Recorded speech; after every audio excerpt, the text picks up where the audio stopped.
This meeting is being recorded.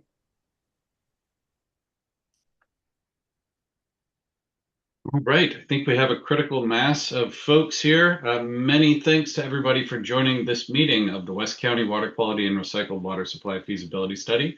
This is the 7th Stakeholder Committee meeting on April 22nd, 2026.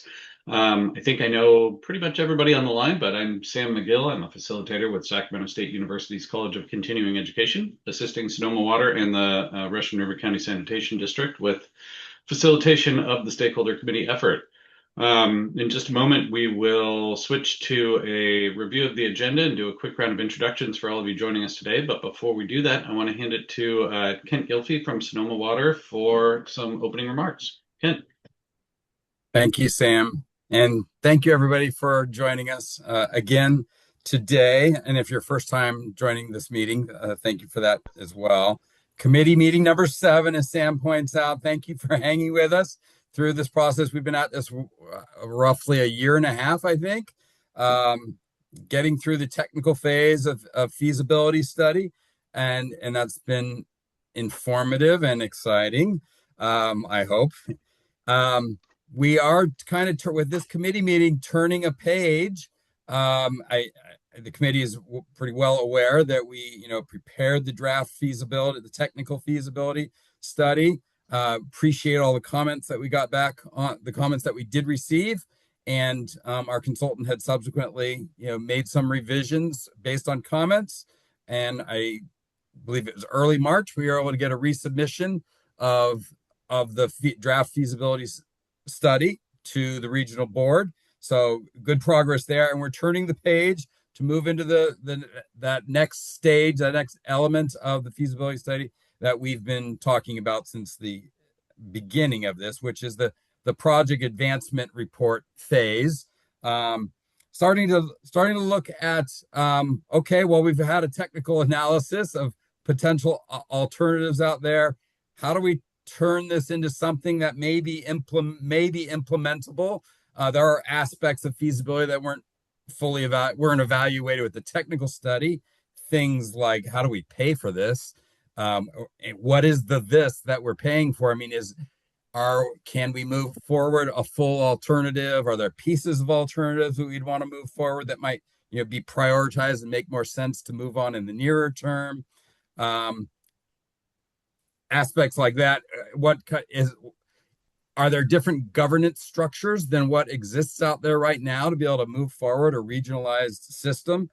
These are types of discussions we hope to have moving forward in the project advancement report phase. In the big picture, this is kind of the first committee meeting solely dedicated to talking about that next step of project advancement.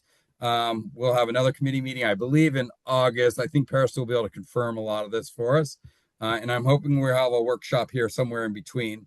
But thank you for making it with us this far. Our end goal here, I believe, is by the end of October to have this completed and submitted to the regional board, the project advancement report. I'll just mention real quickly, Director Hopkins did convene a Council of Governments meeting out in Monterey this past weekend. I was able to present on the West County regionalization study that we've been engaged in and where we're going with that. That was exciting. It was a group that seemed highly motivated and interested in the topic and broader topics. I think it was the chief from Goldridge Fire District who had presented on concepts of consolidation. So kind of government coordination issues. And so they got a whole earful about this regionalization study that's going on as well. So a lot going on. The last thing I'll just mention is I think I saw Brenda on here. Brenda, I just want to acknowledge and thank you for your participation in this process. And you're still here. I do understand. I saw a large spread for you in the Press Democrat. Well deserved, of course. And just acknowledge your leadership and your collaboration on everything associated with protection of the river. And thank you for participating in this process. And if you don't continue through the end of this process for this project, trusting that the rest of those who have been participating will help step up and fill in that gap. So thank you for being here, Brenda, and for all your leadership and input that you've provided. I think with that, it's enough of an intro, and I'll turn it back to you, Sam. Thank you, everyone. Wonderful. Thank you, Ken. All right. Before we walk through the agenda, I mentioned it in a chat while everyone was in the waiting room. We have enough folks on the line today that I think we might forego introductions. You're welcome to introduce yourself in the chat. It'd be great to hear from you which organization or kind of interest area is bringing you to the meeting today. You also have an opportunity to rename yourself on the Zoom controls. You can do that by hovering your cursor over your name. Click on the three dots and select rename.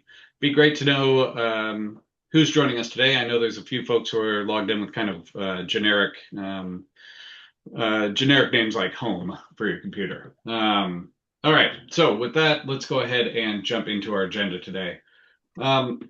In just a moment, I'll hand it off to Parastu Hushiel Sadat from Sonoma Water to review the project scope of work and timeline. And we'll also, at that point, talk a little bit about the project advancement report that Kent mentioned, as well as the opportunity for a potential June workshop where we hope to dig into some of those concepts a little bit more.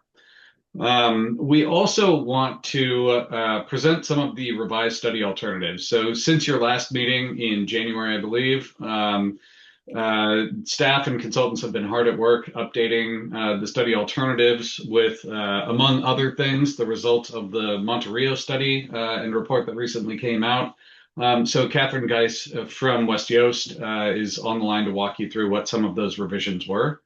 And then, as Kent mentioned, we want to hear from all of you a little bit on if you're still uncomfortable with some of the individual alternatives, which we fully understand. We'd love to hear kind of which components of the alternatives do you think are kind of the most pressing, or things that you'd like to see move forward in kind of the near term.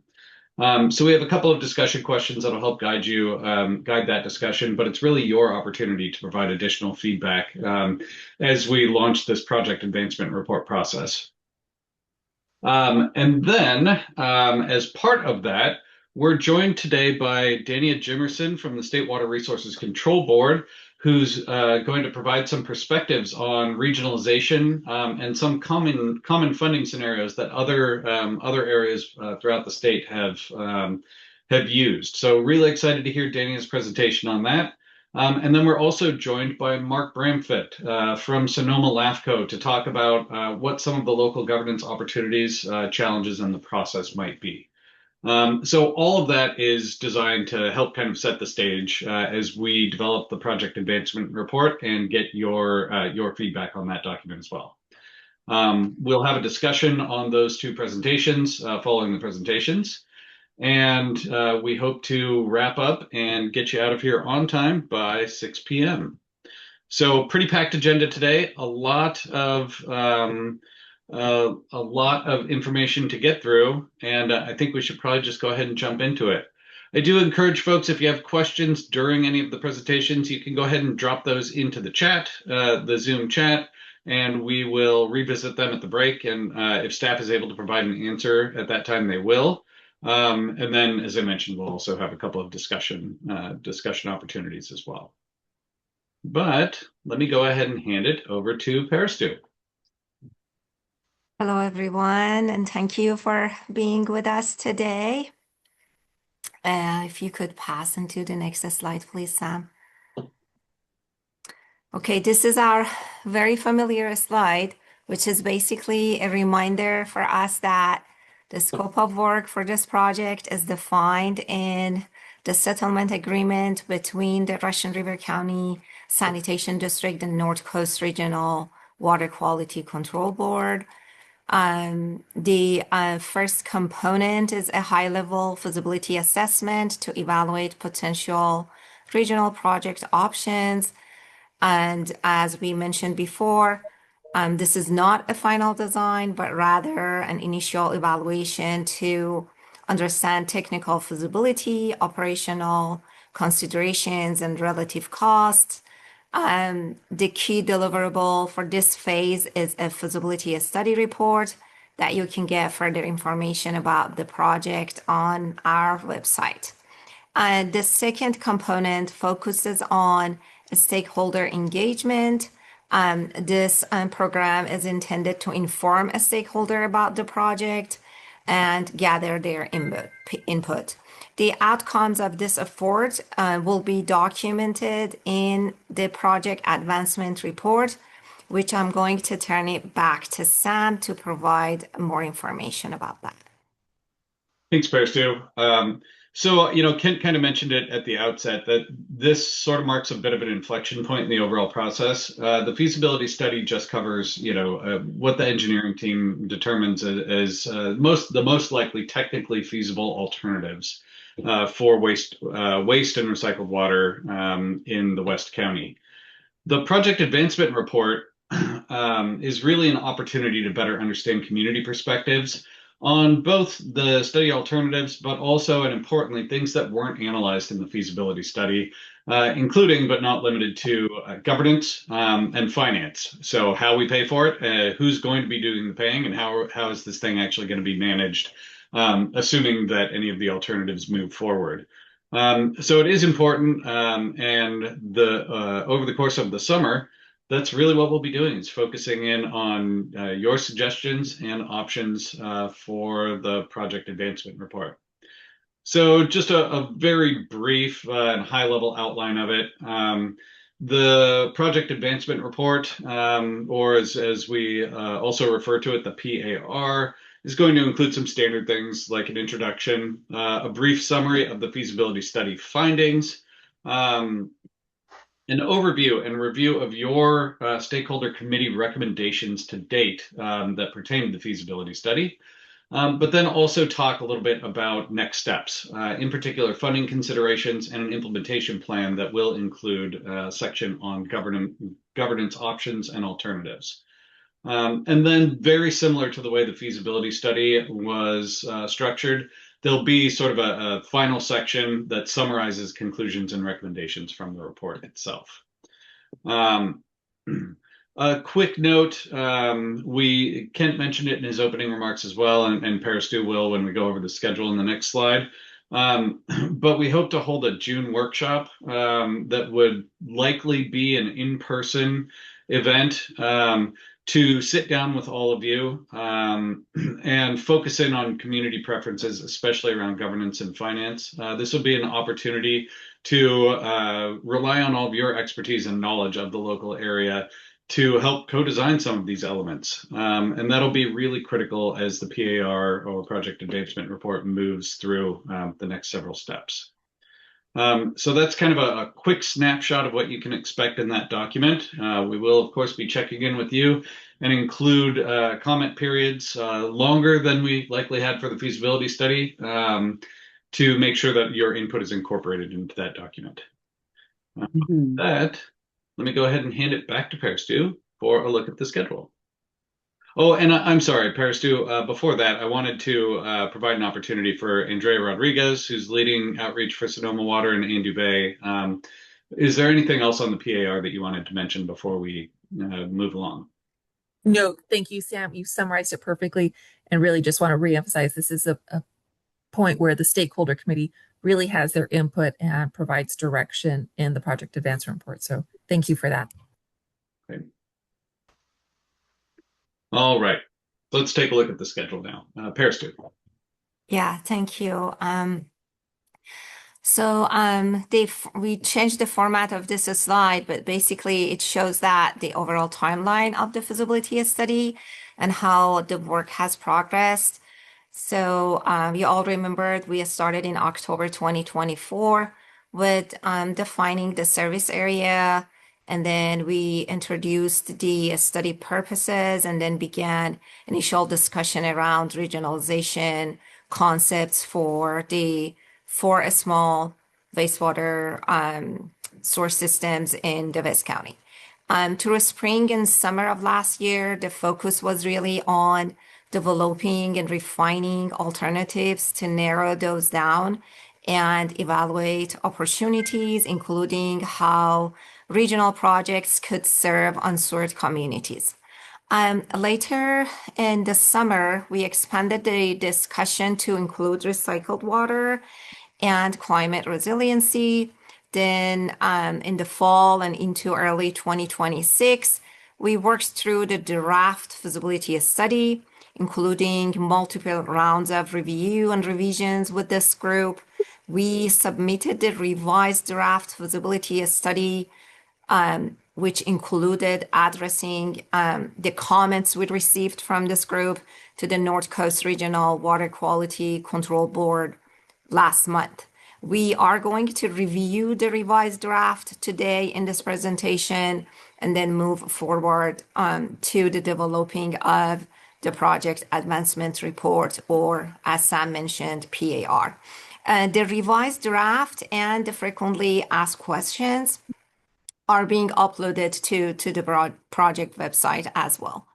I want to note here that this revised draft feasibility study report that we submitted to the North Coast Regional Water Quality Control Board is basically the final version, unless we get comments from the North Coast Regional Water Quality Control Board that, they ask us to make any changes to that report. Next slide, please. So here are the timeline that highlights the next steps toward the completion of the project. Per enhancements compliance action, we need to submit the final feasibility study report to the North Coast Regional Water Quality Control Board by end of May. After that, as mentioned by Sam and Kent, we'll be holding a workshop in June to further discuss and refine ideas for inclusion in the PAR. And the workshop, which will be in person, will provide the opportunity to gather input from you all stakeholders, and also it will be open to the whole community, and to make sure that the project advancement report reflects your priorities and concerns. We are still finalizing the exact date, and Sam will share the details soon. So we'll have our another stakeholder committee meeting, probably our last one in August, where we will present the project advancement report to this group. The draft PAR will be ready at the end of August, and then we will have a period of revision for making sure that your comments are being included, and then the final version is scheduled for submission to the North Coast Regional Water Quality Control Board at the end of October.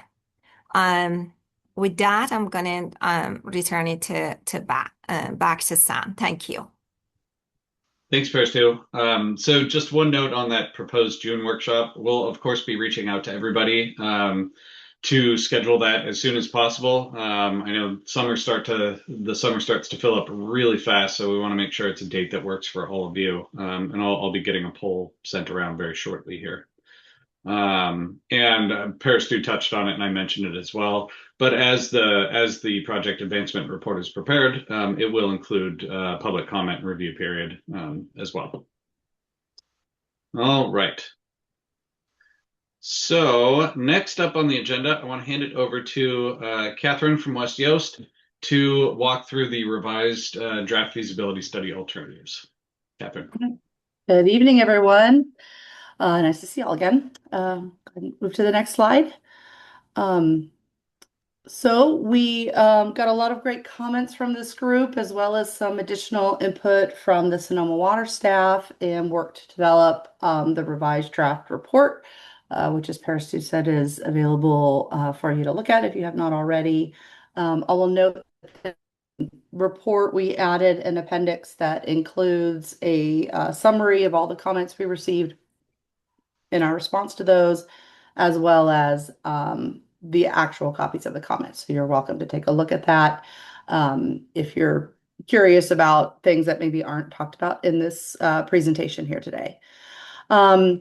So a couple of key clarifications. First, I wanted to start off with that were brought into the report, and I thought would be important to highlight here today. One is related to the ongoing operations of Russian River Community Services District wastewater treatment plant. There were a number of comments received about this. One one point is that the understanding that the January 2026 spill that happened at the treatment plant was not anticipated to occur, and some more work is needed to really understand why that happened and what changes and or possibly improvements are needed at the treatment plant to handle those flows, because the analysis that had been done through the master planning suggested that that shouldn't be the case.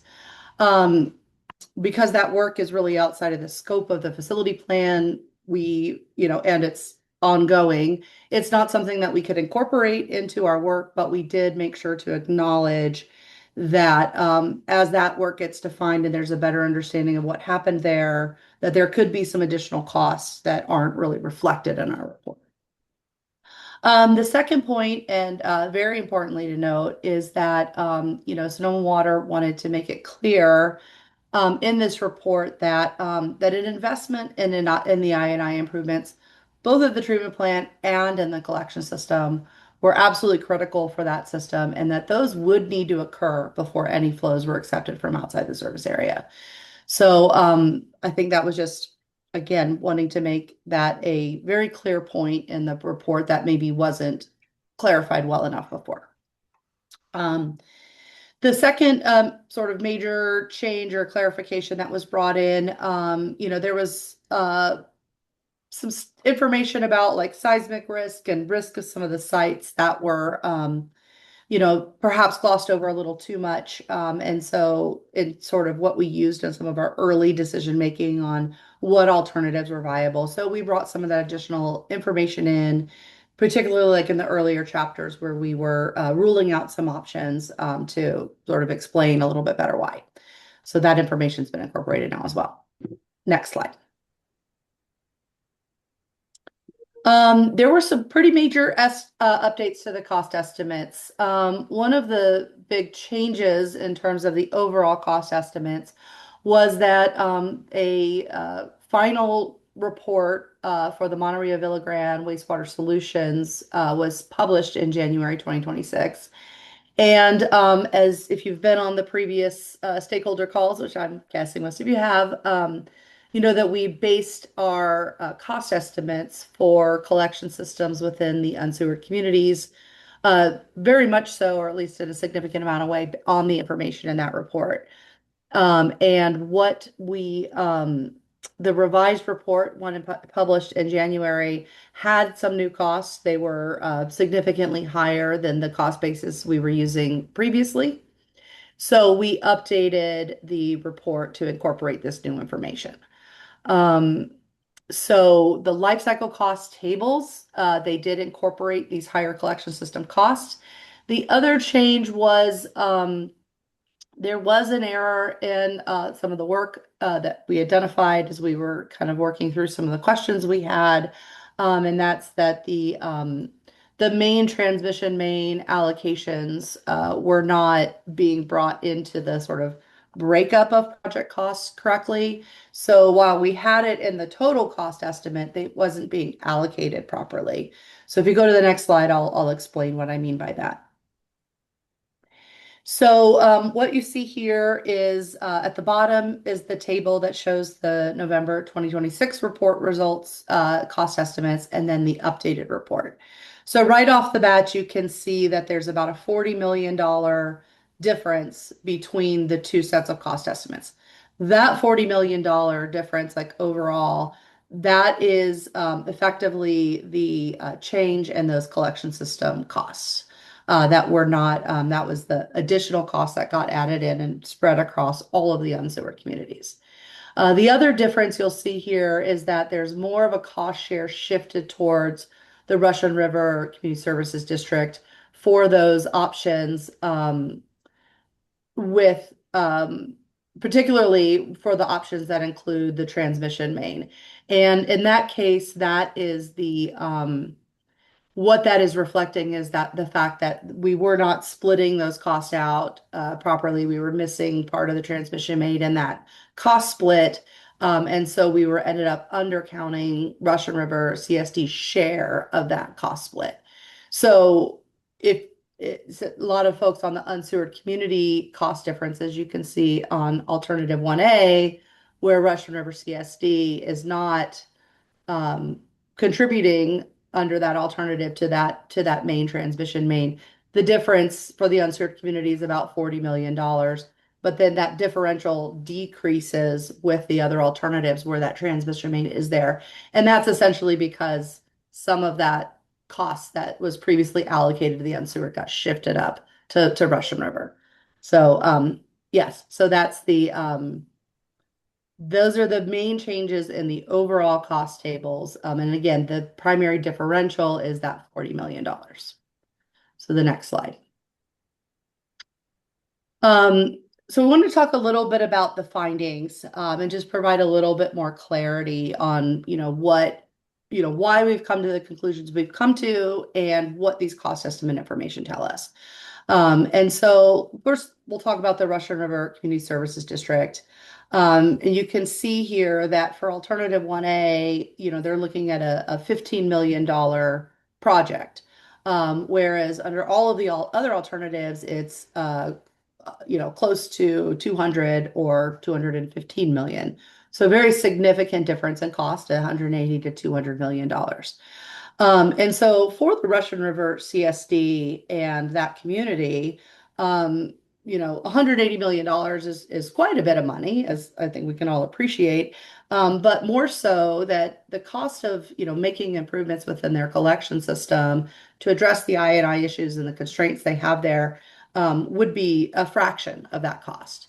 And so those kind of dollars, if they were to be spent, would be much better spent on fixing the problems of the existing facility compared to abandoning it where, that existing facility does have a lot of infrastructure.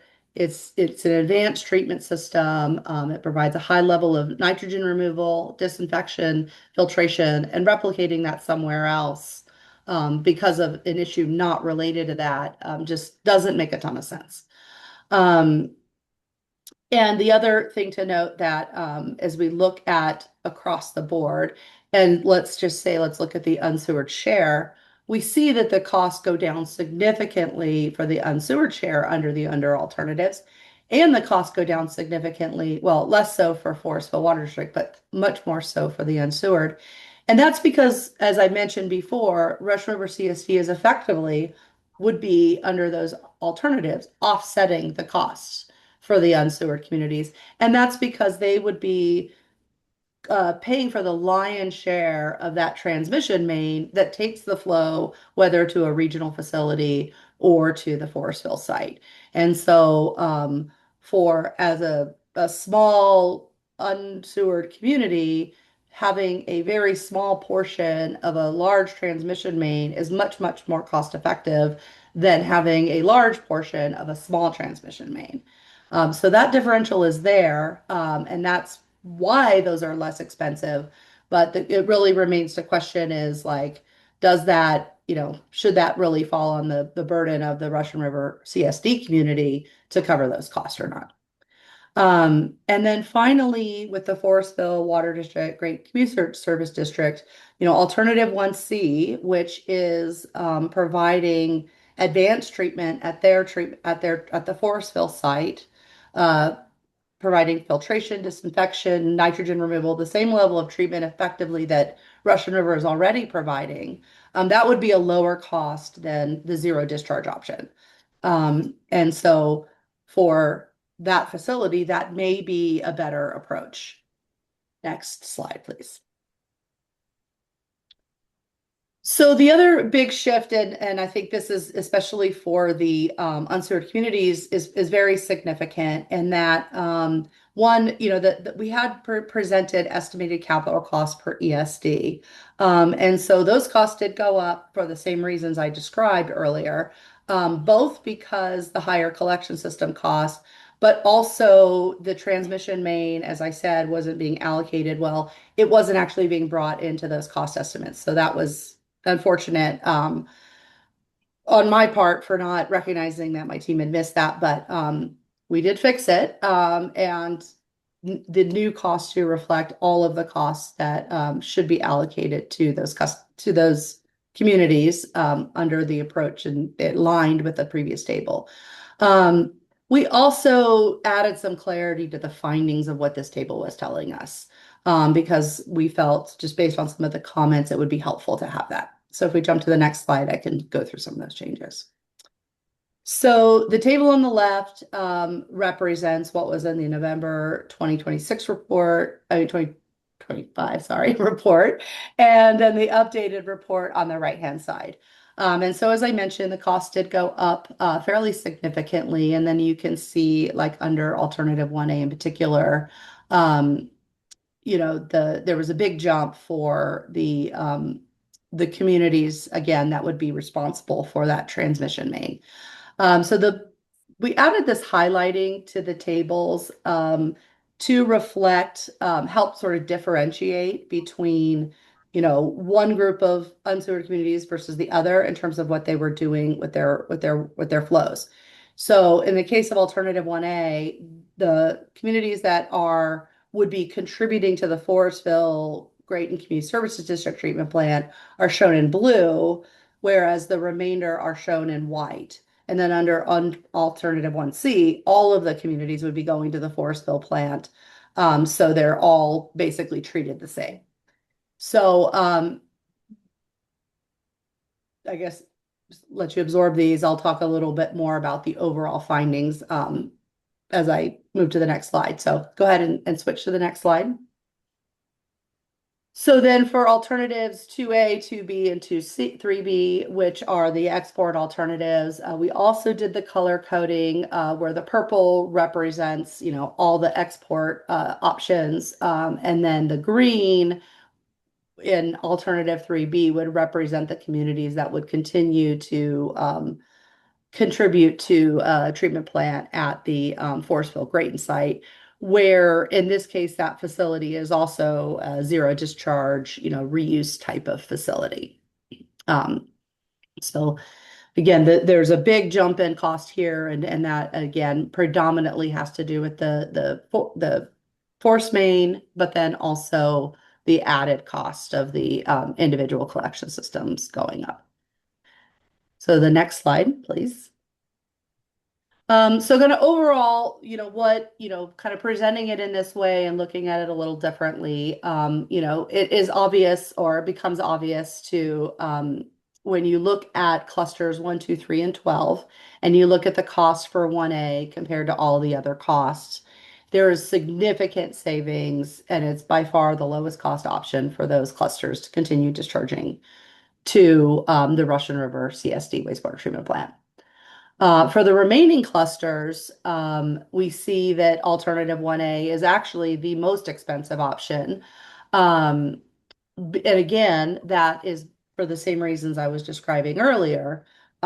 Without, contributions from Russian River CSD, Monterey, Villa Grande, and those other communities towards that transmission main, the cost burden to deliver water to Forestville from as far away as, say, Summer Home and some of those other areas falls solely on the burden of a bunch of small communities.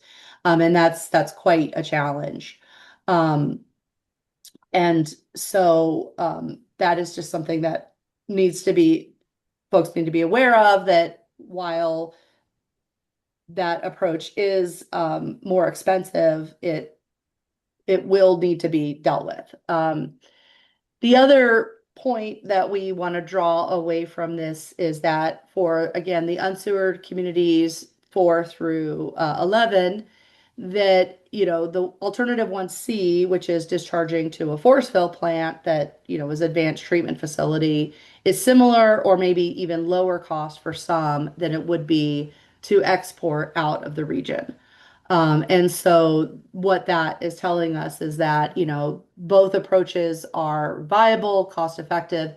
It might be more cost effective, though, to, continue to provide the treatment at the Forestville Grayton plant. And I think the other thing to keep in mind here is under alternatives 2A, 2B, and 3B, again, you'd have Forestville, Grayton, and other larger communities contributing to the cost of those transmission mains. So those costs go up significantly if those communities weren't part of that solution. Finally, just with cluster 4 is located along Highway 116, kind of coming into Guerneville, and it's just outside of the collection area there, but it's not that close to the wastewater treatment plant. And we had to kind of make a choice when we were looking at that cluster because it's somewhat isolated from all the others. It could either, the general assumption in the analysis was that each cluster would connect directly to the treatment plants. They wouldn't go through the collection systems. And so we had to either say it was going to go all the way through Guerneville and down to the Guerneville plant, or it was going to connect into this transmission main. And we selected the transmission main for several different reasons, and what we found was that for that cluster, it was pretty expensive either direction. It's one of the highest cost of all of the alternatives. And the differential between 1A and some of the others is the highest of all of the alternatives. And so what that tells us is that it's possible that there's a different approach for that cluster actually connecting to the Russian River plant under 1A that could potentially be looked at down the road. So we're just suggesting that for that particular cluster that might be something worth examining. Next slide, please. So the overall comparison of alternatives, this is presented here. It is more or less unchanged. The patterns are the same as what we had before. So none of the conclusions changed between the two drafts of the report, even with these cost differences. Next slide, please. Finally, we added clarity on modified alternative 1A. This term has been kind of thrown around a little bit in some of the conversations, and we wanted to make it clear what exactly that was when it's discussed and talked about. So modified alternative 1A is identical to 1A, meaning that there's two essential wastewater treatment hubs in the West County area, but one exception, that Forestville Water District, Grayton Community District, instead of combining forces to create a zero discharge situation, which would involve, up to 3,000 acres of land and a whole bunch of storage, would instead continuing generally with the sort of mode of operation. But to do that, they would construct an advanced biological nutrient removal system that has filtration, advanced disinfection, that would allow them to continue discharging their recycled water into the tributaries of the Rush River during the winter months. And that may be a more feasible and cost-effective approach for those communities. We recommended a modified 1A as a concept to move forward because it integrates those financial benefits of 1A, the lower cost for the Russian River facility, and, again, kind of focused on Forestville and Grayton maybe having a lower cost approach than going to zero discharge. And a lot of the benefits of 1C, which are a treatment system like that, would be easier to add to as unserved communities came in. It's easier to implement. There's just from a feasibility standpoint and practicality, it just makes a lot more sense. So it's kind of lower cost, we believe, and similar benefits of the original 1C. Because we sort of realized and unveiled the concept at the end of the study, it wasn't something that, again, we were able to incorporate into our work. But we did do some preliminary analysis as we were working through these details to revise the report. And we did conclude that it appears that, at least from a project cost, the construction cost, that alternative 1A, the modified 1A, is lower cost than alternative 1A and alternative 1C. And so the report continues to recommend that the Forestville Water District, Grayton Community Service District, as they are now moving forward to make decisions on how to address their own compliance issues related to discharge to the tributaries of the Russian River, that they consider this approach of combining forces and building an advanced treatment system as a potential long-term strategy, in addition to possibly continuing to look at maybe a zero discharge situation. And then just I want to note mostly for this group that the two districts are planning some workshops in the coming future to discuss these two approaches together, to hear about the findings of this report, and then potentially to make a decision on whether they're going to carry one or both alternatives forward in their future planning. Next slide. I think that was the last one. And that was it for me. So I hand it back to Sam then. Thanks, Catherine. Or pause and let people ask questions. Yeah, I think before we jump into some of the discussion questions that we wanted to tee up for all of you, I thought it might be useful to pause a little bit and just give an opportunity for any clarifying questions. I know that was a lot of information in a fairly short amount of time. So why don't we go ahead and pause here for any questions that participants might have. I would encourage folks, if you do have a question, to use the hand raise feature. You can find that by clicking on the reactions button on your Zoom controls and then select hand raise. You're also, as I mentioned, welcome to drop any questions or comments into the chat. So we'll pause for maybe 5 minutes here and then switch over to our discussion questions.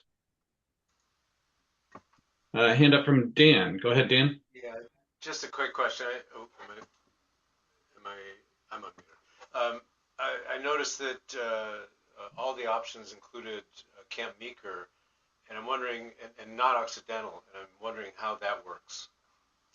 Oh, well, Occidental already has the central sewer system in their community, and there's actually a project that's being designed right now to connect that sewer system to the Grayton system. So that was kind of baked into all of our work that project would move forward. And so Camp Meeker was identified as there's an opportunity there then to connect Camp Meeker to that new pump station in Occidental and then deliver that flow over to the Grayton, this new future Grayton Forestville facility. I see. Thank you. I'll note that Sarah Yardley from Hacienda and a member of the CAG asked if the cost figures are in millions of dollars. They are across the board. Is that correct, Catherine? That is correct, yes. Thank you. I think with the exception of the community cluster costs that you showed, Catherine, is that right? Were those in thousands? Thank you. Oh, no, They they're in millions are. also. They you. are in millions also. Thank Yes. I wish they were in That thousands. little point in front. Yep. It would be an easier pill to swallow if they were in thousands for sure. No doubt. Yeah. We'd all be getting sewer system if that was the case. Thanks, Carlos. All right. Other just kind of clarifying questions before we dive into it here.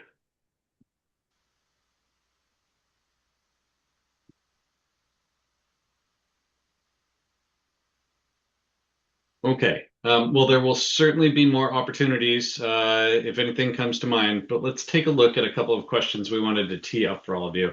So I mentioned at the outset, this will really help set the stage for a potential June workshop as the project advancement report continues to be developed. But we're very curious to hear from all of you if there are any components of the feasibility study alternatives that you can support. And by components, we really mean, some examples could include the concept of keeping two regional systems, that is ROCSD and Forestville Grayton.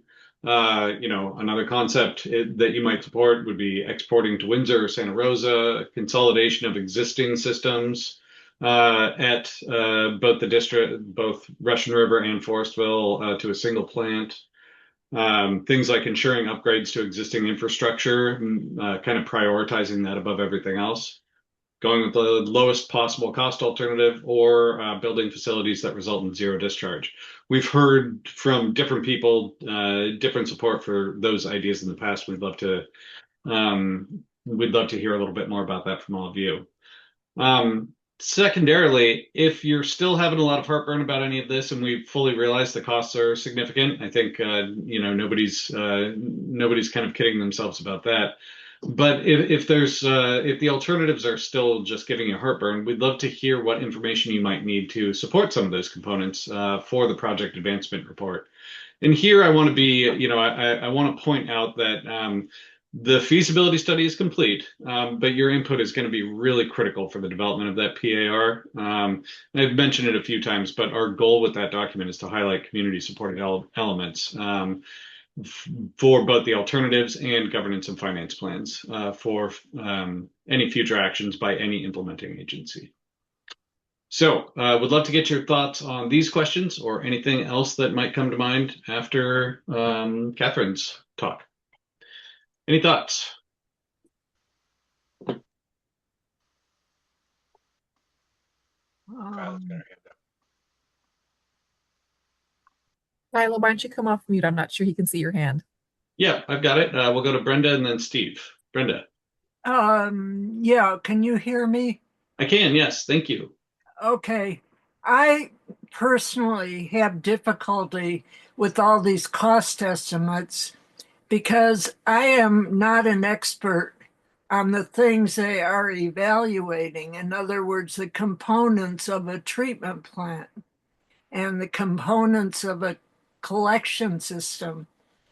But I have written extensively on the way the community feels about the whole concept of costs in general to the community and problems with any kind of construction. The Russian River County Sanitation District, when it was being built, was projected to cost $13 million.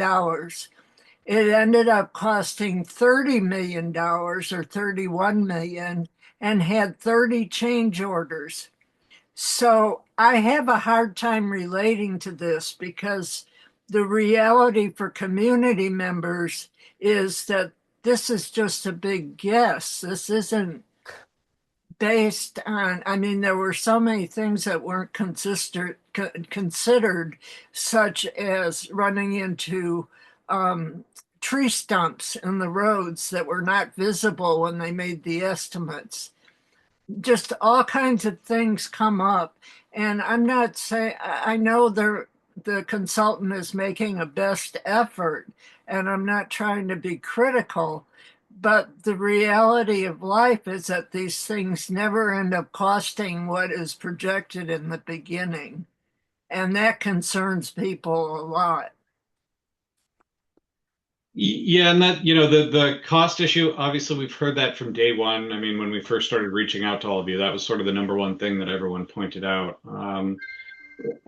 Catherine and staff, I don't know if you want to speak to the estimates at all. I know that as actual project design is conducted, there would very likely be much more detailed cost estimates that go along with it. But I just want to again emphasize that I think everyone is well aware that cost is and continues to be, if not the top concern, then certainly one of the concerns. Yeah, I can maybe just make a couple comments specific to what Brenda was saying. We, as engineers do cost estimates like this all the time. And, early in the stages, there's a lot of unknowns and uncertainties. And so what this is called, what we developed here is what's called like a level 4 cost estimate. And in that stage of cost estimating, we usually say, the cost could be plus or minus 30% of what we're showing here. And we acknowledge that. And what we do to compensate for that is we include what's called like an estimating contingency, which basically is a dollar amount that's left in, brought in there. It's a percentage to try to, get a handle on those things that we don't know and we don't understand. And then as we get more refined, as Sam was saying, we go to a level 3, level 2, level 1 cost estimate. That estimating contingency goes down and down and down until we get to the point we're ready to construct. And then when we're ready to construct a project, we always carry what's called a construction contingency. And that might be, just depending on the project and the complexity, 5 to 10% of the total project cost. That construction contingency is money that needs to be held back. It's not paid directly to the contractor, but it's available so that when you're driving down the road and you find a stump or whatever, you've got some money to, help address that.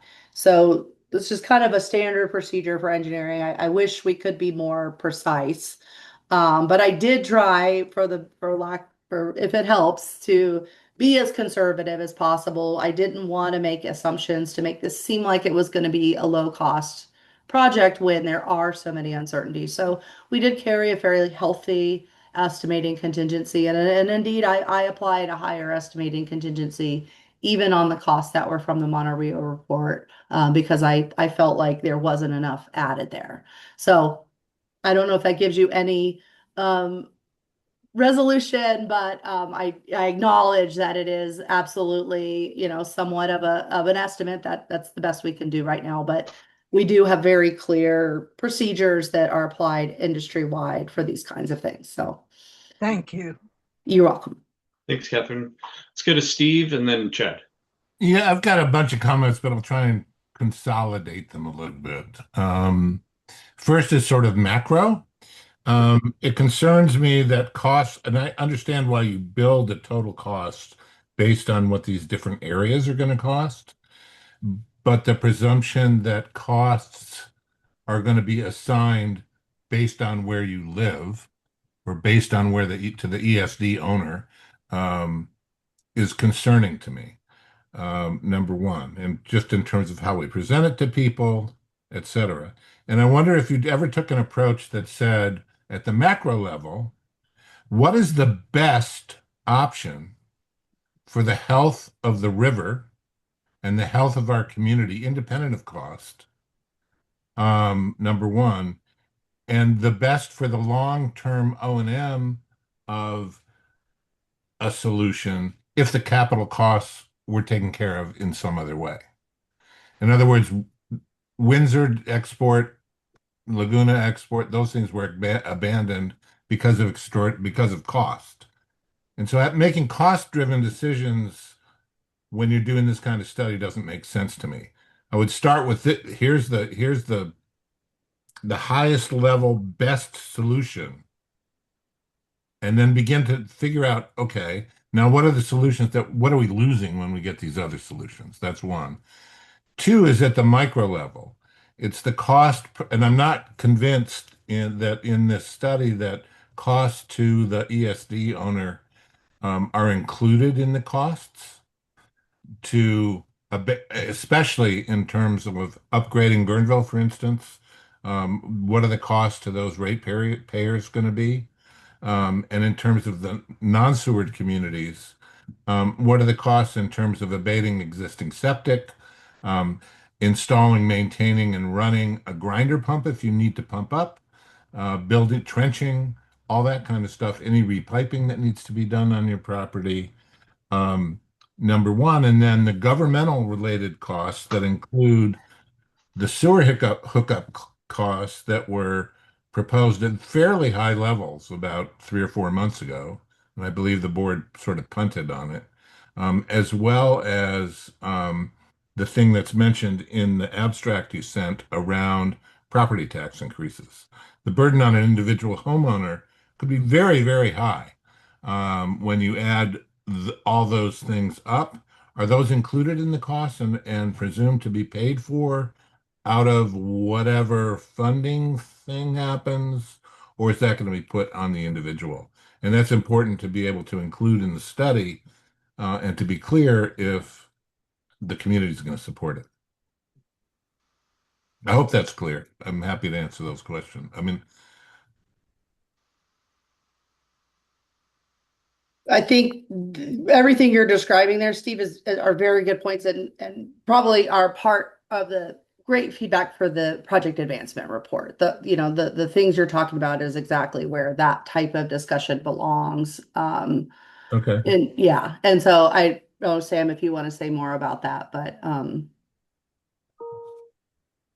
So I would like to add that the quantitative scoring criteria that we did, so that actually looked at the other aspects of each regionalization if we don't consider the cost. So in the tables that we have in the report that shows the quantitative scoring criteria.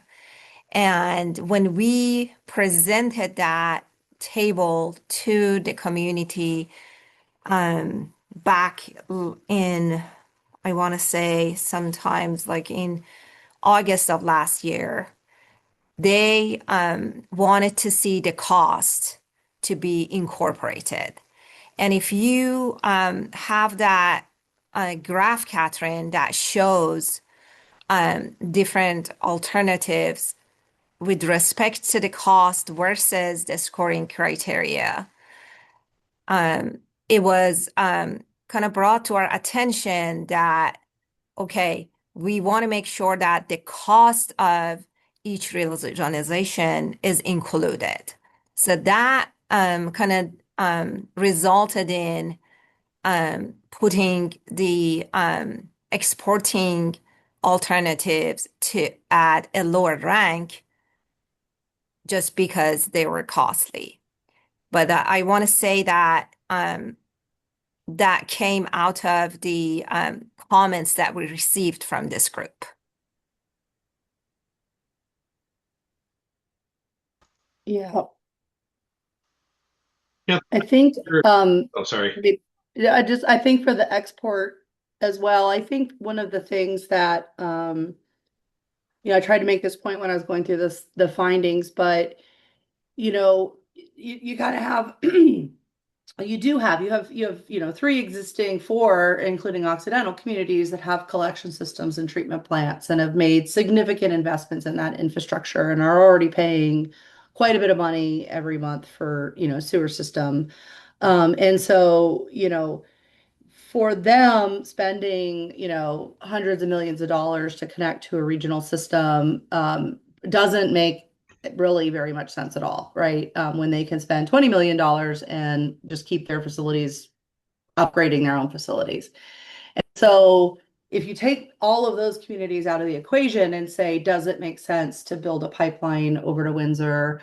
The costs that were shown there, that $180 million, that now gets transferred to, again, all of the unsewered communities and then makes those costs go up by, another 75%, if not 100%.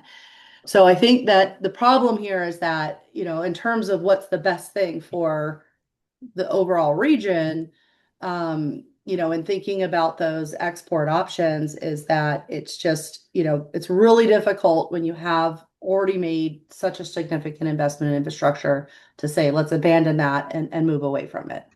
I felt like it's a little bit of a push and pull between those that are already in a sewer communities and those that aren't, filling that a little bit. But I think ultimately you guys all need to work together for the best solutions to come forward for this region. So that's just me on my soapbox for a minute, but that's going to result in the best project is with everybody working together. Catherine, to one of Steve's points, is it possible, and I don't want to put you on the spot, it certainly doesn't have to be right now, but to one of Steve's points, is it possible to get kind of a short breakdown of the different elements you considered when developing the unsewered estimates? He mentioned a number of things like abatement and potential grinder pumps and all that kind of thing. So yeah, well, if you look at, it is listed in our report, but again, for the unsewered communities, all of that came directly from the Monterey work. We did not do our own estimate of those costs. So you could go to the Monterey cost estimates, you can look at those. We directly use those numbers. I took those numbers that I mentioned earlier. I actually applied because that analysis did not include the estimating contingency that we talked about. So I took the numbers from Monterey, I added the estimating contingency that is prudent at this stage of cost estimating, and came up with our numbers. So it includes the grinder pumps, it includes all of those elements. And I thought, I say the Monterey report did a great job of, and sorry, really Grand. The Monterey Milligram report, did a great job of really breaking down all those elements and including them. We didn't feel the need to reinvent the wheel there. But we did need to, we thought, because there's so much uncertainty, we're applying this in a bunch of other areas. We really do need that estimating. And then for areas with gravity sewers, we use direct costs from a project that was bid like a year ago. So it is very much reflects the true cost of building a gravity sewer system for a small community. That's really helpful. I wonder, potentially at a June workshop or on individual stakeholder, if you have a moment, perhaps we can circulate the Monterey study and just kind of cue people into exactly where that's broken down. It is included as an attachment to our report. That's awesome. Yeah, that might be helpful. Can I suggest in the summary you sent around on page 8, the first bullet at the top is component costs. It doesn't say anything about that. So if Okay. it just said, comma, cost to individual upgrades to connect to, or something that's generic, it would be helpful. Yeah, we could probably link. I mean, we could probably link to it and just have a reference right there if that would be useful.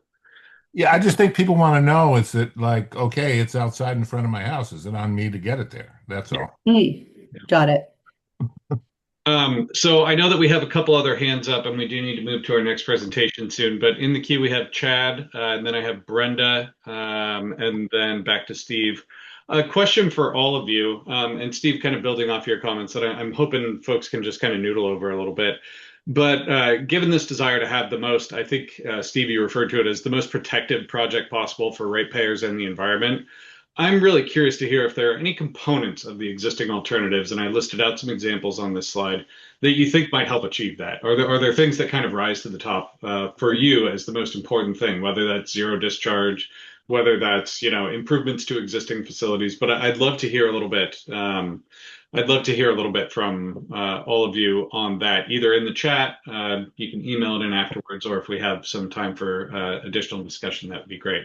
But let me go to Chad and then over to Kyla. Chad. Hello, and I'll make this quick because I'm not sure if I have much more to add. But as I'm looking at this, it looks like all of the potential alternatives are all going to accomplish what needs to be accomplished. So the question, it really, I mean, we know it's going to cost a lot of money. I think that the question about how you answer what are the elements that you can support are, what are the elements? What does this project have to look like in order to have the most potential for it to actually come to fruition and address the issues at hand that it's intended to do? And what elements need to be incorporated to have the highest potential for accomplishing objectives of the state or of other funders to impact that would impact the cost that would be contributing to this, and those are really what's going to dictate what this ultimately looks like, is which alternatives and which elements are the ones that have the highest probability of actually being possible. And I think when you start looking at the questions and the people to ask, I'm sure that's going to happen at some point, but when you talk about the unserved areas, what are the logistical issues with them? We've got Mark with LAFCO. I mean, I'm sure a lot of these areas are outside of the urban services area limit, and so is that a consideration? What's the cost, as I think Steve was saying, what elements, what's the cost of compelling somebody that's on a failing septic system to invest to connect to a new pipe that might be going through their area, if it's even allowed to happen, and how would those costs be offset? And so I think really it's not about zero discharge to me, or not about the which on paper looks like the lowest cost alternative. It's really about what has the highest probability of coming to fruition at the overall lowest cost to the ultimate users. And I think that's going to be defined and dictated by what the element accomplishes for the bigger, broader regulatory agencies that would be funding it. Just my thoughts. Thanks for that, Chad. Much appreciated. All right, let's go to Kyla. Kyla, thanks for waiting so patiently.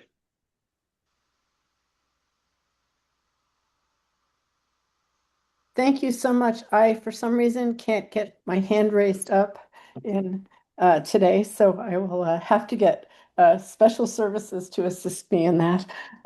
Wave wildly. And, and um, I'm sorry. I'm always so interested, Catherine, in what you have to say. So thank you for your thoughtfulness. I am aware that based on the numbers, Monterey and Villa Grande are going to carry the biggest burden to be hooked up. Is that correct? Actually, no, I mean, that's not correct. The, it, I think it depends on which alternative, but actually Monterey and Villa Grande, due to their proximity to, the Russian River treatment plant and the fact that that treatment plant provides treatment capacity that doesn't have to be built. So yeah, maybe go back one more slide. Actually, no, forward one slide. Sorry, one more. So as you can see here, so under alternative 1A, you take a look at, the white boxes there. You can see that Monterey Villa Grande are looking at, and then particularly Monterey 1.153, which I believe is the lowest cost number on this entire table. Okay, I was wrong. Thank you. Yeah. On that, however, I'm very aware that the roads in Monterey are basically barely one-way streets. I have no idea how this is going to happen up in the hills of Yeah. Monterey. There's not even going to be an ability to get a fire truck up there while that's going on. So I just note that that's going to be an objection that would need to be seriously thought out and overcome. No doubt. Pardon? I said no doubt, no doubt. The recent spill in Guerneville has people up in arms, and I think that the level of support for this has rapidly diminished, at least in the circles that I've been part of. I think that it's really a problem. And until that gets taken care of in some way, I don't see a lot of support for it. There's a lot of discussion in Villa Grande right now and Monterey about putting together a special district for septics. And I think that given the costs, that's going to be a very exciting package for most people. So I just note that timing on this, ended up for everybody out of sync about hooking to the Guerneville sewer given this bill. And since there haven't been any answers that I've seen that make a lot of sense or other people, I just wonder how much time you're going to be working on overcoming that. So I'm glad you mentioned that. When we think about the different components of the feasibility study alternatives you might be supportive of, based on what you said, Kyle, I'm assuming that ensuring there are upgrades to address problems like the recent spill would be sort of job one. Is that kind of the highest priority thing in your mind? Well, it would need to be bigger than just addressing it. It needs to be able to be proved that it won't happen again. Because really and truly, the amount of spillage, overshadows any septic spill there is out there. And I think that it's really important that we look at how to make something that is important and functional for all the communities being discussed work. And yes, you're right. That would need to be a high priority, and it couldn't just be lip service. It would have to be demonstrated. Understood. Thank you. Yeah. Great. We are running low on time for this item, but we'll go back to Steve. Yeah, just real quickly, Sam, so you understand, I think I can speak for the CAG here in terms of the report that a lot of this is based on that says take it to Guerneville. We were convinced up to the spill of cautiously supporting that. After the spill, to a person, we were convinced of there's no way that we can support that. I think that's fair to say. And we're informed, engaged members of the community that are representing everybody else in the community. So it feels like the report and the summary punts on that a little bit by saying, yeah, and of course they'll have to take care of that. As we understand it, they're not even going to know what they need to do at Water, and maybe Kent or somebody can talk about that for another year or so. They're not going to know what needs to be done, much less how much it's going to cost. So that, and then the other is, I just want to reiterate, I'd like to have, if it can be drawn easily from everybody and all the research that you've done, if the money wasn't the issue, if the state said, we're going to take care of this statewide, I mean, it's not real, but I want to know, what's the gold standard? What would the gold standard be? And then how can we incrementally work towards that? That's what I'd like to see. Anyway. Yeah, that's helpful.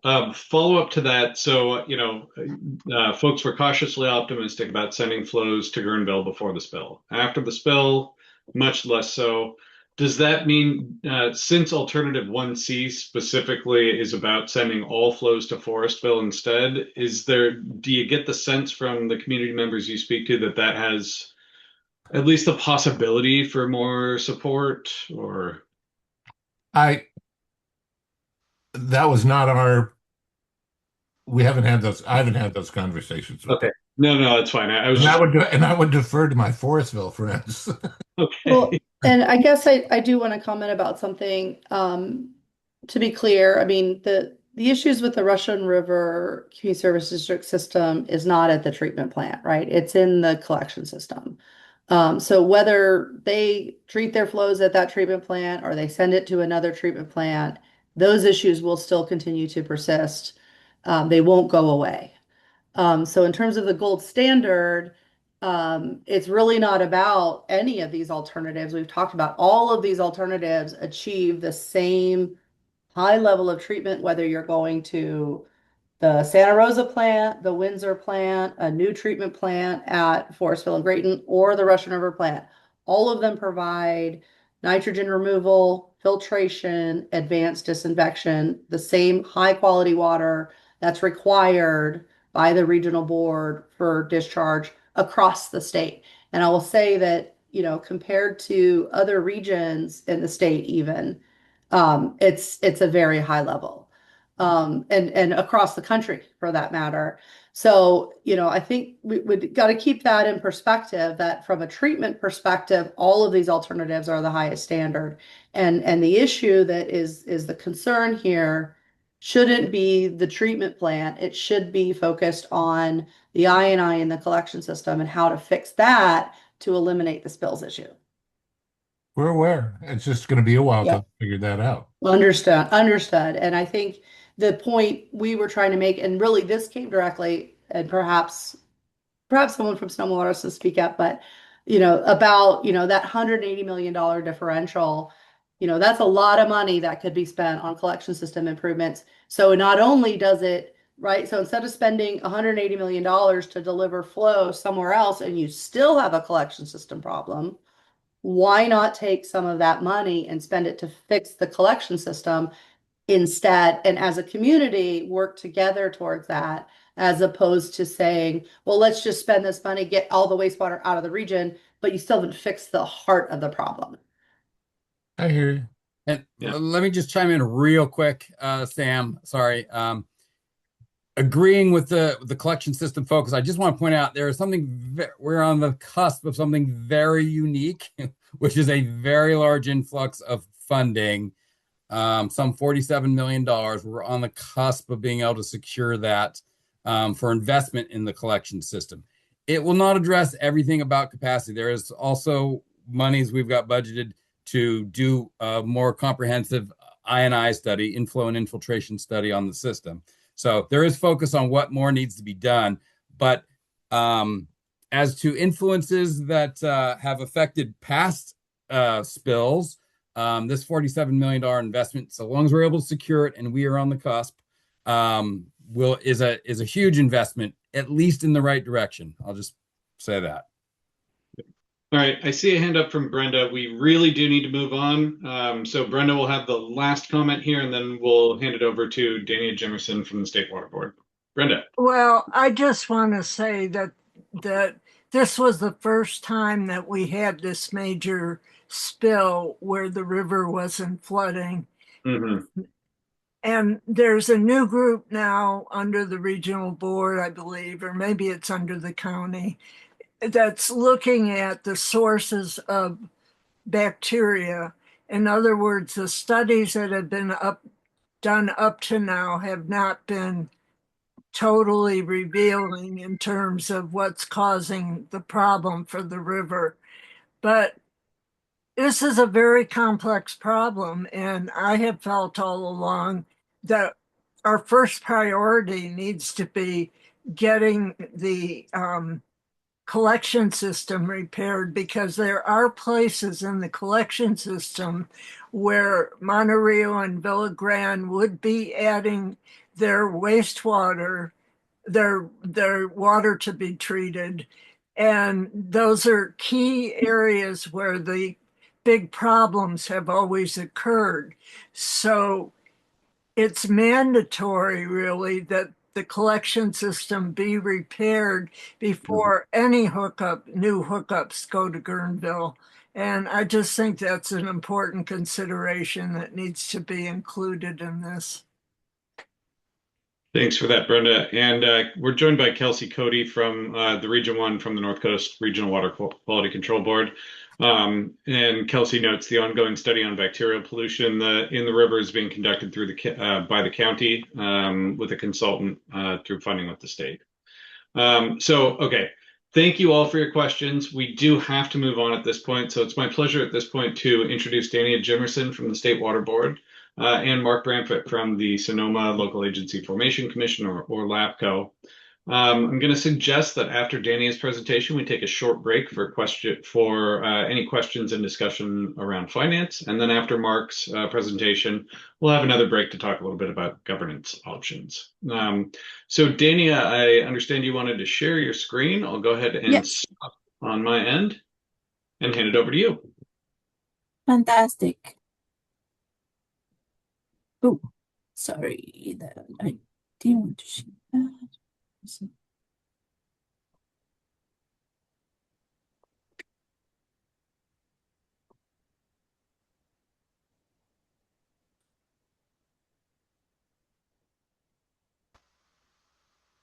Okay. Sam, can you see my screen okay? Yes, it looks great. Thank you. Okay, fantastic. Thank you. Well, thank you so much, Sam, for inviting me. I work mostly in wastewater, in the wastewater needs assessment within the Division of Water Quality. And also I work a lot with wastewater consolidation projects with all the regional boards. And as part of those projects, my job requires to be very much in tune with what are the eligibility criteria for these projects, and the fluctuations in the funding resources, which every year within the Division of Financial Assistance is very much a changing process and criteria and everything. So, and that's one of the main reasons I think why Sam invited me today. So with that, I wanted to give you a brief outline of some of the state board initiatives and how everything relates to what I do, a lot of wastewater consolidation or septic to sewer projects. I'm going to go into general background on the general process and current funding availabilities, incentives, and how it's all related to what I am doing most of the time, which is wastewater needs assessment efforts. And finally, I am going to finish with some example projects that might relate a little bit to what you're going through right now. And hopefully this presentation and some of the discussion items will spark some ideas and how to help you with your project. So these are some of the initiatives and how everything links together. In 2016, a resolution got passed for the human right to water. And right after that, in 2018, Senate Bill 1215 got passed, which is, we call it wastewater consolidation, which refers mostly to septic to sewer projects. And right after that, another resolution got passed for the drinking water needs assessment, and that study was completed in 2021 with when the racial equity resolution got adopted by the State Water Board. And then in 2022, a contract was signed between the State Water Board and the University of California, Los Angeles for the wastewater needs assessment, which is the main project where I am working right now. So in terms of SB 1215, this got passed into law in 2019. And the main goal is to provide funding and regulatory framework for the consolidation of inadequate on-site sewage treatment systems with the existing wastewater treatment systems for reliable effluent treatment. So some of the main goals of Senate Bill 1215 is to reduce nitrate drinking water impact and to incentivize sewer service connections. And the main criteria that we always look when we receive referrals from communities, nonprofit organizations to work on these projects, the first things that we look at it, because it's part of within the legislative criteria, is this community a disadvantaged community? And that's pretty much defined by the median household income. And here I have the numbers of the most recent 2024 American Community Census Survey, which is what we go by, and it's also what the Division of Financial Assistance determinations are made for eligibility of these projects. So the median household income or status, which determines the disadvantaged community status, is based on the community that is actually connecting to the wastewater treatment facility. So the second criteria is the community depending on an inadequate on-site sewage treatment systems. And within the SB 1215 legislature, per the water code definition, this is pretty much defined what constitute an inadequate on-site sewage treatment systems. So these are some of the examples: violation of water quality objectives, impair present and future beneficial uses, and so forth.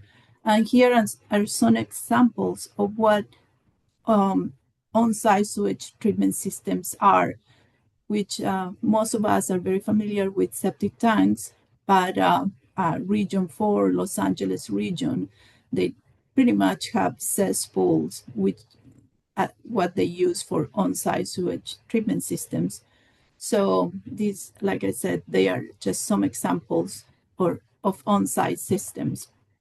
And the last one is the distance to the nearest connection location, but this is mostly applicable to mandatory consolidations, which we haven't have to use that authority yet, because all the projects that I have been working on have been moving towards the funding mechanism and process in a voluntary basis. But if the regional boards were to issue a mandatory consolidation, they would have to first make sure that the distance is no more between the community and the nearest point of connection, no more than 3 miles, because as you can imagine, if it's more than 3 miles, all the cost kind of goes exponential right away in terms of force main, lifting pumps, and all of that. So, but that's why I said it's mostly applicable for mandatory consolidations, because you have to have the backup to support that, the funding mechanism to support that mandatory consolidation. So And this is an overall flow diagram of the process that we go through usually when we are referred to a community that needs to connect to an existing wastewater treatment facility.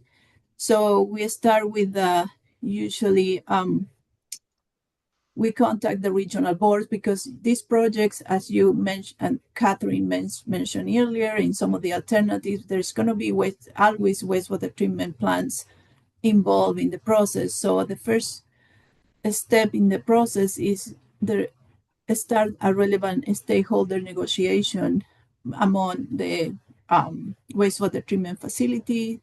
And so we involve right away permit writers, compliance and enforcement, and we gather as much information as possible of the wastewater treatment facility in terms of what's their current condition.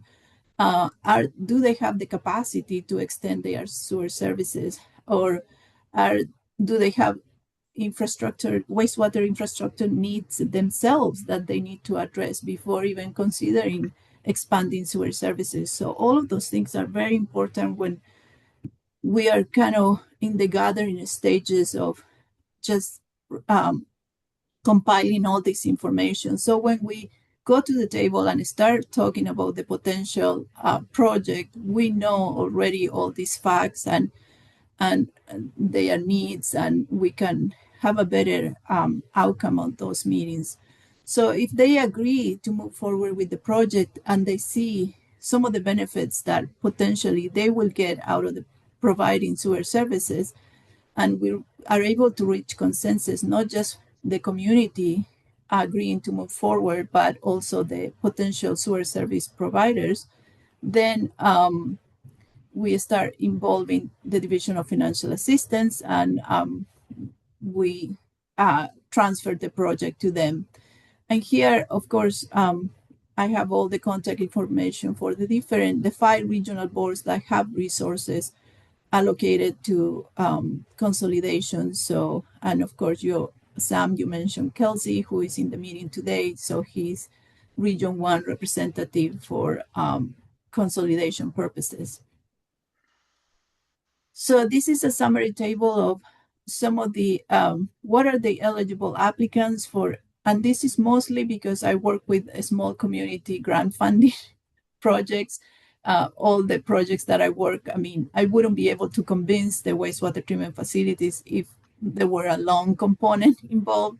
So this is mostly for small communities, meaning less than 20,000 population, and for grant funding, meaning 100% grant funded projects. So these are all the agencies that are eligible to apply for grant funding. And from the projects that I work with, which are mainly septic to sewer projects and also regionalization projects. Regionalization projects are usually projects where a small, let's say there is a mobile home park that it has a centralized wastewater treatment system. It could be a small package plant or a septic tank that is serving 20, 30 homes, but is the system is failing and is planning to consolidate to the nearest wastewater treatment plant. That will be a regionalization project. And like here I have consolidation incentives. This is something that it came out just, I think, in the last year or so for the within the Division of Financial Assistance intended use plan. And so they finally, because there is so much funding available for drinking water projects, but very little funding and incentives for wastewater projects.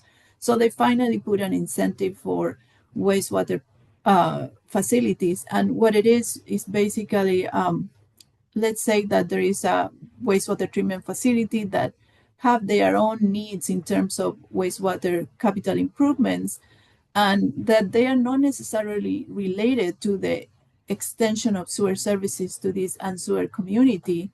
So they could potentially, because they are participating in this project, they can access this consolidation incentive, which consists of $10 million at 0% interest financial rate. So that's a tremendous benefit that for these wastewater treatment facilities that are helping sewer communities. And the last column here is for capital improvement projects. Let's say this is not a septic to sewer or regionalization project. Simply, it's a wastewater treatment facility that is planning to do capital improvements and is serving a small community that is a disadvantaged community, and they just so happen they are trying to address an active enforcement order. They are also eligible for grant funding, 100% grant funding.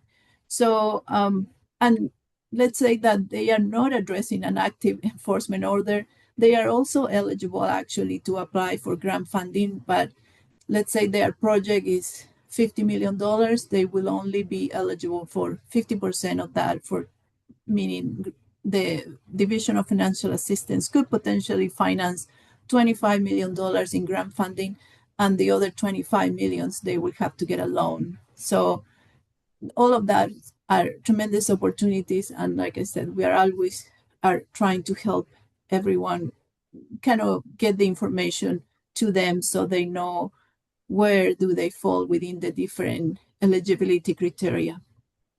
So in terms of options, there are two options for requesting funding. One was the technical assistance route, and the other one is the planning. So, and there are all of these nonprofit organizations, they have contracts with the Division of Financial Assistance, but I am circling here the main ones, Self-Help Enterprises and RCSE. And I believe within your service area, the Sonoma County, it's RCSE, the one that will cover that area. And the reason why I'm circling these two is because these are the ones that are given the most resources, and they are very familiar with all of the different phases of the funding coverage, meaning not only they are very familiar with the technical assistance component in terms of community outreach, income surveys, legal assistance, but also they can subcontract engineering consultants to do some of the studies that you already have completed for this, like the engineering reports, CEQA studies, and all of that. And not only that, but they can get you very close to preparing the construction application package, and they are very used with all the use and familiar with all the requirements. So it makes the process a lot easier. Like I'm presenting in this slide, working with that technical assistance provider could save a couple of years in a project, especially when the district or the city municipality that is providing sewer service doesn't have any funding to start any of these engineering reports. It could take a long time from the moment that they submit a planning application until they get funding to do all of these engineering studies until the time they actually submit a construction application. So if there is technical assistance available and capacity, it's a tremendous benefit. And this is just a flow diagram. Sam will give you access to all of these slides, so you don't have to take notes of everything. But this is just basically the process of what it takes from the moment you submit a technical assistance application, which is a very simple 2-page document, and until the process is completed and you have a work plan and you start working on that plan. And the good part is within 4 weeks, you will gonna find out right away if your project was approved and if you have a technical assistance provider or a nonprofit organization that has been assigned to your project. So so we usually are very happy if we can get a technical assistance providers assigned to the projects. So septic to sewer, I'm going to go through a couple examples. This is one of the largest projects that I have worked on so far. And as I was listening to Catherine earlier on her presentation with and everybody's concerns of the amount of funding that is going to be needed for the project. I kind of related it to this one a little bit because this project is for the community of Antelope within Tahima County, and this project started like 40 years ago in 1987, and it has a lot of agencies involved. The county is involved, the city of Red Bluff, and the Department of Water Resources have done tremendous amount of monitoring for domestic well sampling, proving that there is a lot of problems with nitrate concentrations in the groundwater. But as you can see, this is a project of a tremendous magnitude. We are talking about a population of about 5,000 people, 2,000 connections. And so overall, maybe $200 million plus project. So when we started, finally the project got passed to DFA, and now RCSC has done a tremendous job in working with the consultants and everybody. We decided that the best approach for these projects was to phase it out. As you can see, all of these, the different colors groups here. So the project is being divided in different phases to make it a little more palatable and for DFA to say, yeah, we can finance these, and it's a little more feasible to do it in phases than presenting a crazy number like 200 that perhaps 5 years ago it wouldn't been too crazy when there was a little bit of surplus funding available. But right now the situation has changed tremendously. So, and this is just a graphic of the nitrate concentrations. Like I said, there has been probably a 10, 12-year study done by the Department of Water Resources demonstrating through different isotopes. Mainly, they use artificial sweeteners to identify that the sources of the nitrate contamination in the groundwater came from wastewater as opposed to agriculture or animals. So that was pretty important to get the support, because this project is not only about removing and connecting all the residents from septic tanks to the city of Red Bluff wastewater treatment facility, but it's also providing drinking water supply for them. So it's two projects in one. So the results of this study were very compelling for the Division of Drinking Water to support the drinking water aspects as well. So, and of course, these are the parts that are very useful to know, that the project can get funding through different venues. One is through the city of Red Bluff themselves. They provide sewer services to a small, severely disadvantaged community. So they can apply for a capital improvement grant also as a separate component and get funding in that way for some of the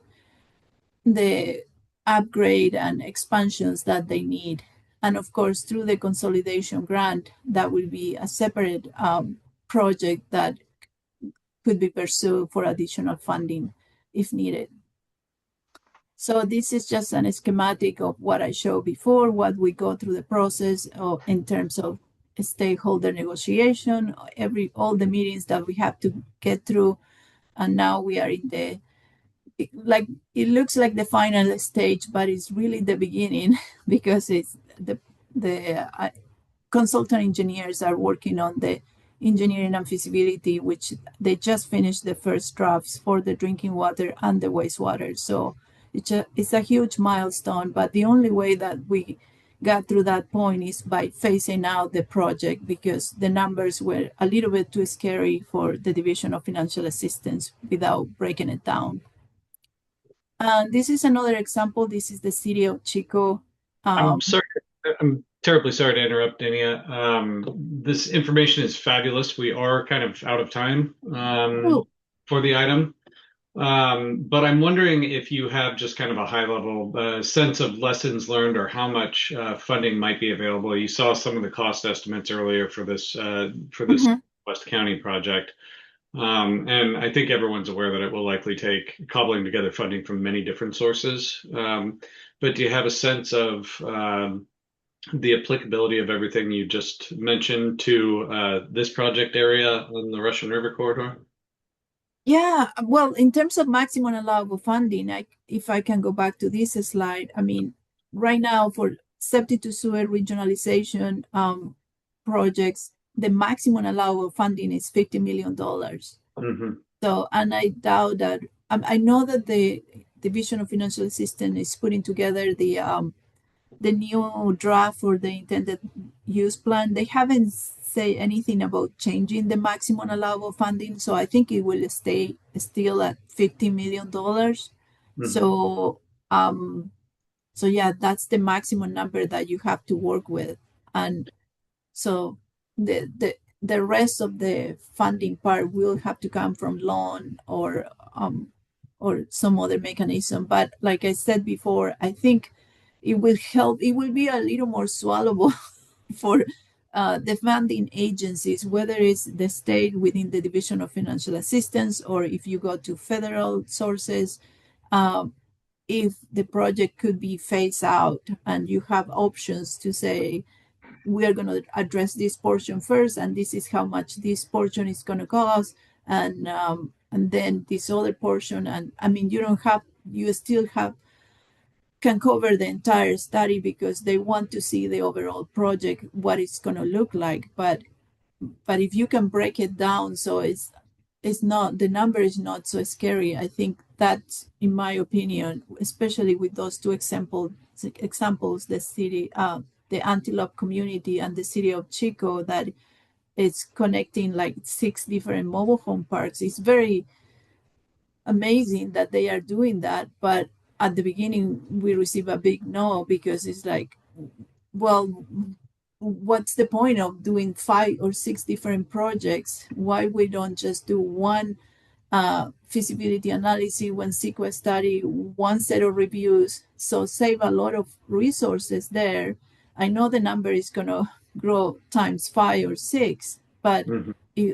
So the suggestion and the project is moving forward because it's now broken down in different sections. So, and you can play around with your prioritization, which areas are the areas with most concern or closest to the connection points. So it will be a little less expensive and it will look more feasible at the beginning. So you will get traction on the project to expand to the other areas. So you have to kind of show those strategies within the feasibility report. So you can get the funding that you need, basically. Yeah.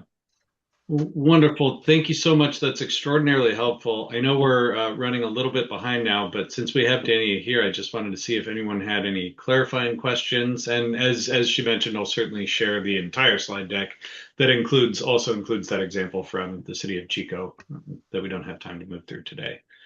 Any questions for Dania?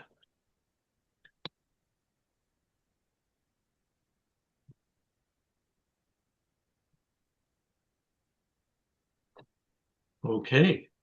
Well, thank you for that. Extraordinarily helpful. As I think we've all mentioned a few times, it's going to take a variety of different funding sources and certainly sort of a phased-in approach, whatever the final alternative is that's selected. Thank you so much for coming today, and we look forward to keeping in touch with you in the near future. You're welcome. Good luck with everything, and let me know if you need any help or follow up on this. Wonderful. Thank you so much. All right. So next, we've talked a little bit about financing and some options, particularly for the unsewered communities. Next, let's talk a little bit about governance. So on the line, we have Mark Bramfett from Sonoma LAFCO. Mark. Thank you, Sam. You all hear me, I hope. Yes. I'm going to make all your time back because I've crossed out most of my presentation. I'm really seriously going to do this in 2 minutes. We can do governance depending, no matter what you come up with, we can do governance. In this case, it seems so very clear and easy. There's four existing districts.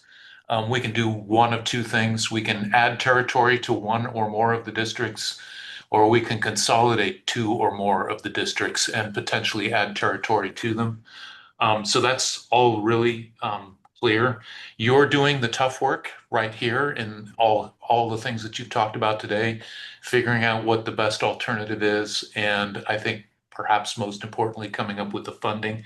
The commission wants to see that. They hate to approve things that don't turn out to be a success. So bring a package that looks like success and they'll vote for it. I think there are what I would call a couple of things just to think about, and it's not too early to be thinking about governance just based on the few things I have here. One is somebody brought this up at least obliquely. We need some kind of environmental analysis because as you go in and sewer unsewered areas, every lot becomes buildable. And right now, that's not consistent with the general plan. A lot of these areas are not in what's called an urban service area. So the county's general plan does not anticipate that water or sewer service would be provided to these areas. So someone, and it's usually the county, has to do the machinations around their general plan that LAFCO can rely on for the environmental stuff of this. And then the second one, which has been also brought up by Kyla, so not obliquely, it was brought up very clearly. We have very clear protest provisions. Thanks. Somebody's talking over me. Okay, we have protest provisions. So if we approve something, we go out to the community and either through a protest proceeding or an actual election, we look for community support. So not unimportant to be looking at community support right from the outset. And Steve, I heard you talking about that as well as some others. That's a spot on way to be thinking about this. The last thing I have to say is, compared to everything else that you've seen this afternoon, we are cheap.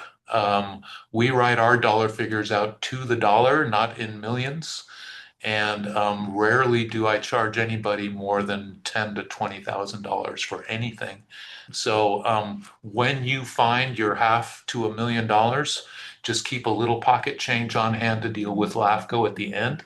I would keep LAFCO involved along as you do this process so that we're aware what you're doing and that we're ready to respond to you when it's the time to do so. Happy to answer any questions. And how was that, Steve? Short enough? That was fabulous. Thanks so much, Mark. I'm curious, probably more for my own edification than anything else. How long does the process typically take, assuming that there is a selected alternative in the community and the individual districts are probably supportive of a particular action, whether that's consolidation or expanding the service area? What is the process usually? So I'm happy to tell you how long the LAFCO process takes, but I also caution everybody, you have to get your package ready to throw over the door. And so in particular, that environmental stuff that I mentioned is important. There's also mapping that sometimes takes quite a bit of time. But assuming you have your package together, 6 to 9 months for a typical, expansion of a district. Maybe go ahead and give us a year to do a consolidation. But over the last 12 years, and Dan Fine, he knows this, and Brenda as well, many of the residents down on the river, we've gone from over 40 fire service organizations, counting volunteer agencies. We're down to about a dozen now, and we're doing those like clockwork. So we think we can be pretty responsive. Now, I'm using the we because I'm not going to be here. But the we of LAFCO, Sonoma LAFCO, will be here for you to make this happen. Wonderful. Thanks, Mark. Question from Carlos. Mark, what would be your recommendation on the timing of engaging LAFCO relative to engaging financing solutions for any of the given alternatives? I think we're really generally at the end, but I think it is important to keep us in mind so that, I can identify these quote unquote tripwires, things that might trip us up and make processing longer. But I think your real challenge is figure out what it is you want to do and how you're going to fund it.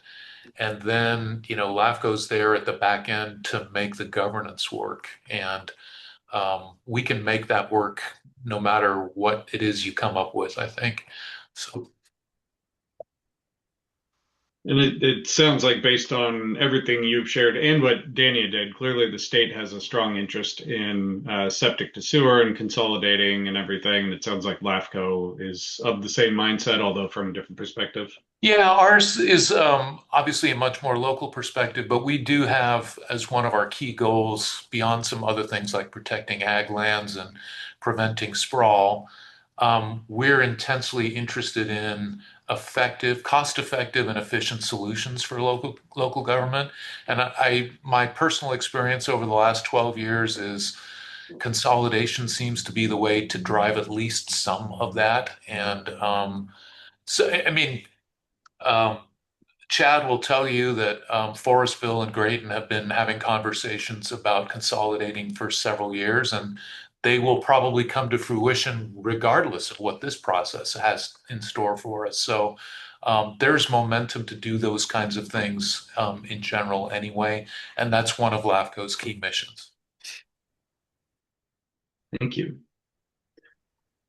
Any other questions from members of the Stakeholder Committee or staff? Sam, I'm sorry, I cannot find my raise hand thing. Okay. I've been looking for it for an hour and a half now. It's not there. Hey, thank you, Mark, for the information. Appreciate it. So what I think I'm hearing is there is no preference from LAFCO as if there are alternative governance structures looked at. LAFCO doesn't have preconceived notions as to the nature of that, whether that's expanding existing ones, creating a whole new governance. You just, so long as it meets those whatever's proposed and desired with community support, presumably stabilized funding anticipated, and environmental analysis, that LAFCO otherwise really doesn't have a preference as to the nature of the governance. Is that? Yeah, I think that's right, Kent. But I mean, it sounds like you're challenging me a little bit. And it's sort of like we're not going to let stupid things happen, like 4 districts remain in place and co-found a pipeline to some, I think we're going to push you to do the right things with regard to governance that make it so that the community has a place to go to complain or bitch about rates and how things are done, right? So, but I would put that all in the box of common sense governance. So we're not going to let something go crazy. One of the things I've told my staff since I've been here, we do a lot of cleaning up of bad governance decisions from 20 years ago. Let's not make new decisions that somebody has to clear up after us 20 years from now. So it's a good strategy. Thank you for that, Mark. Wonderful. And following on that, very similar question from Anne. Anne asked if certain kinds of organizing options are preferable, for example, consolidation versus JPA or operating agreements.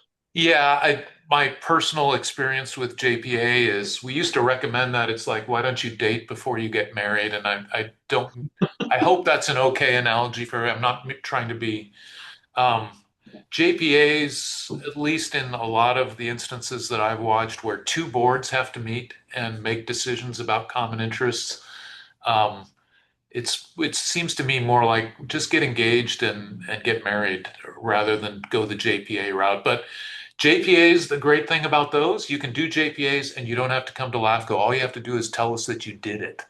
So if you want to avoid the LAFCO process and those few tens of thousands of dollars of fees, you can do JPAs. But I think that goes to my answer with Kent. A JPA doesn't get us to the end state, which is desirable. And so we do have a bit of a bias for let's get it over with and get to the end result that works for the community and makes these entities manageable from an organizational standpoint. Understood. Thank you. All right. I will pause here for any final questions. We did promise to get you out of here on time, and we have just a few minutes left. Any final questions for either Mark or Dania?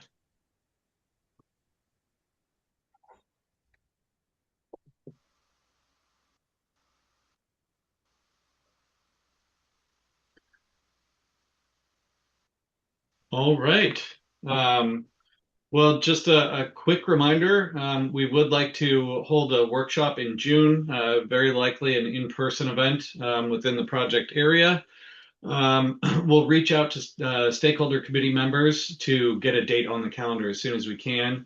The next confirmed meeting that will focus entirely on the project advancement report is scheduled for August 18th at this same time, 4 p.m. And that August 18th meeting will be held virtually. But with that, I think we'll go ahead and close out for the day. I'd love to hand it off to Kent for any closing remarks. Thanks, Sam. And I won't take long here. I really want to thank our presenters, particularly having to wait to the very end of the meeting. Thank you, Mark and Dania. I really appreciate the information. And to our committee for, again, continuing to stick with us and engage with us, raise valid concerns and questions. Much appreciated. Look forward to the workshop coming up. So just express my thanks. Okay. Thanks, Kent. All right. Well, with that, we'll go ahead and close out the session for the day. Expect to receive an email very shortly to schedule that June workshop, but I hope you all have a wonderful evening. Take care, everybody. Thank you. Thank you. Everyone. Thank you. Everyone.